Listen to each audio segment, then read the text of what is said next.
i pranishëm dhe me rrjedhoja të pallogaritshme. Sa shanse ka Trump të realizojë objektivin e përmbysjes së regjimit në Iran? Mund të realizohet kjo apo është e të pamundur? Unë aktualisht e shoh të pamundur, sepse nuk është fjala thjesht për të goditur me një raket apo me 10 raketa selin e udhëheqësve iranian. Qofshin këta civila, qoftë lideri suprem, edhe i riu që u zgjodh tash, qofshin edhe komandantët e gardës revolucionare iraniane apo të shërbimeve të tjera të fshehta të Iranit. Ata, brezi i parë i këtyre udhëheqësve është eliminuar dhe u eliminua dhe me goditjen e fundit të 28 shkurtit që ndodhi. Tani problemi është që nëse që të rëzosh një regjim, në radhë parë duhet të ketë lëvizje nga brenda. Duhet të ketë një lëvizje të fuqishme anti-regjim, që në fakt aty nuk është se ka munguar lëvizja e fuqishme studentore, qoftë edhe para 2 muajve, qoftë edhe e vitit të shkuar, ka qenë një lëvizje fuqishme proteste, opozitare, por një lëvizje proteste opozitare që nuk ka patur platformë. Ka qenë më tepër emocionale, ka qenë e organizuar, e pa organizuar, ka qenë spontane, por brenda në Iran nuk ekziston një lëvizje opozitare e mirëfillt që të organizoj iranianët kundër regjimit. Pra, duhet ta bëjmë dallimin, nuk ekziston. Pse? Nuk ekziston sepse vetë regjimi i ajatollahëve nuk e ka lejuar një gjë të tillë. Është një regjim teokratik, diktatur, që merë masa jashtëzakonisht të ashpra, shtypse, ajsa vetëm tash këto muajt e fundit ka arritur të vrasi në mënyrë më të makabre të mundshme me mijëra iranian. Pra, me pak fjalë, nuk ka opozit të brendshme që nëse organizonte rezistencën dhe luftën kundër regjimit, ta rrezonte nga brenda.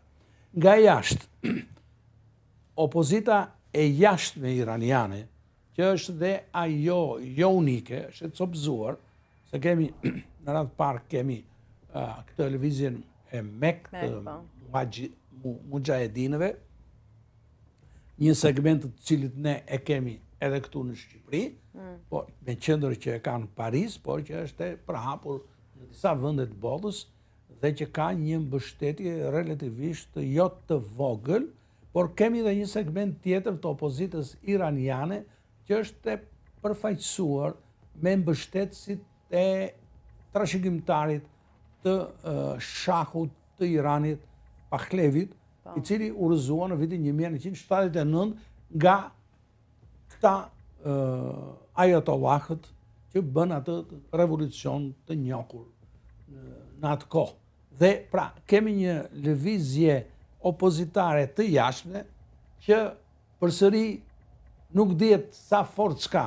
Ata më shumë mbështeten në konjunkturën ndërkombëtare, ata më shumë presin se sa do ndërhyet nga jashtë për të çuar këta brenda.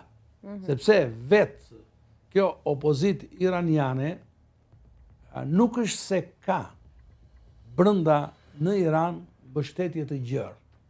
Se po të kishte, do ishte manifestuar. Nuk e ka. Të paktën deri tani nuk është shfaqur që ka. Mund të ketë lidhje, por nuk ka nga opozita jashtë Iranit një lëvizje rezistence brenda që të ketë manifestuar qëndrueshmëri dhe forcë. Prandaj them që, si konkluzion, them që regjimi në Iran ka legjitimitet të përkohshëm në qofse nuk ka lëvizje nga brenda, qofse nuk ka rezistencë, nuk ka luftë. Dhe ai këtë e shfrytëzon dhe mos harrojmë që përmes terrorit ky regjim ka bërë që njerëzit të kenë frikë të shprehen, se po u shprehën, ata ekzekutohen, është parë. Por kjo në të drejtën ndërkombëtare të jep një justifikim. Sepse thot që përsa kohë që mund të ketë pakënaqësi, mund të ketë rezistencë, por nuk ka forcë. Ajo lëvizje studentore, apo qoftë dhe me e gjërë, brenda Iranit të mund të arëzoj, me çfarë mjetet do të arëzoj. Pa mund të ngrihesh brenda regjimit? Pikërisht kjo është e vështirë. Prandaj se edhe sot lideri i ri suprem kërcënoi qytetarët, kush del në rrugë me urdhër të ermikut ekzekutohet. Pikërisht kjo është. Prandaj ata e kanë shpresën në ndërhyrje ndërkombëtare. Por ndërkombëtarët në radhë para amerikanët dhe izraelitët po maten shumë për të ndërhyrë ose jo, sepse është dhënë dhe opsioni i ndërhyrjes toksore. Se vetëm përmes ndërhyrjes toksore, pranisë ushtarake në terren, mund të rrezikohet regjimi. Regjimi, sido që do të goditet shumë rënd përmes bombardimeve ajrore, por po qëse nuk ka prezencë fizike të trupave amerikane apo izraelite në terren, është vështirë të pretendosh që do të mund të rrëzohet regjimi vetëm përmes raketave dhe bombardimeve siç janë bërë, të ashpra, të shumë shkatruese, por që në fundit asnjë regjim nuk bie, sidomos regjime të kësaj natyre, nuk bie kështu kaq kollaj.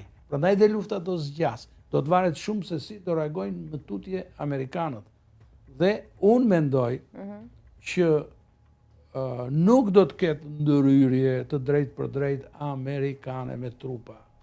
Mund të ketë provokime, mund të ketë mobilizim të kurdëve, që siç po dëgjohet mund të mobilizohen, sidomos kurdët e Irakut, kundër Iranit, dhe mund të ata të fillojnë një rezistencë, po ndrynë brenda, një rezistencë të armatosur, një luftë toksore kundër regjimit të Iranit, por kjo mbetet për të parë, sepse kjo sjell implikime të tjera në rajon. Mos harrojmë që kurdët janë të shpërndarë në mjaft vende.